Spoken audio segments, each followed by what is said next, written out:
শেষ হলো ৭৫তম পান আমেরিকানা রেস, যেখানে ১৪টি দেশের চালকরা গাড়িতে করে মেক্সিকো অতিক্রম করেন। গত বৃহস্পতিবার মেক্সিকান রাজ্য জাকাতেকাসে ৭৫তম প্যান আমেরিকানা রেস শেষ হয়। এই রেসটি ৯টি রাজ্য অতিক্রম করেছে, যা মোট ৩৩৫০ কিলোমিটারেরও বেশি পথ অতিক্রম করে। এর মধ্যে ৫৭৫ কিলোমিটার পথ সর্বোচ্চ গতিতে অতিক্রম করে স্পোর্টস কারগুলো।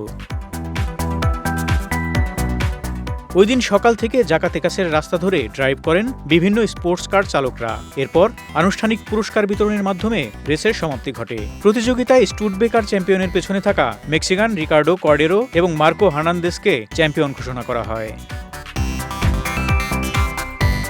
একান্ত সাক্ষাৎকারে কর্ডেরো স্বীকার করেন যে রেসটি দায়িত্বপূর্ণ ছিল, বিশেষ করে একাধিক ধাপের কারণে। তিনি বলেন, আমরা সবসময় প্যান আমেরিকানার জন্য প্রচুর প্রস্তুতি নেই। এটি সর্বদা বছরের প্রধান লক্ষ্য।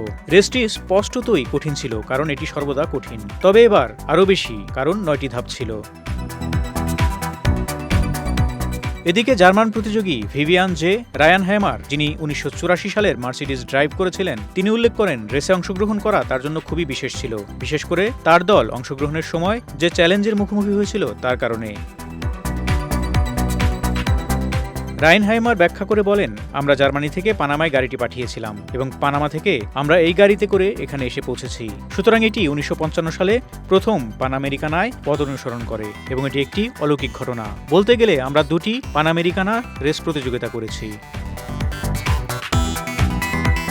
এবছর জার্মানি, ফ্রান্স, বেলজিয়াম এবং মার্কিন যুক্তরাষ্ট্র সহ ১৪টি ভিন্ন জাতীয়তার ক্রুরা ৪টি দল এবং ৯টি বিভাগে বিভক্ত গাড়ির মডেলে পান আমেরিকানা রেসে অংশ নেন। এই সিজনের জন্য রেসটি Chiapas, Oaxaca, Puebla, Mexico City, Queretaro, Michoacan, Guanajuato, San Luis Potosi এবং জাকাটেকাস রাজ্যের রাস্তাগুলো অতিক্রম করে। Faruk Shimul, desk report.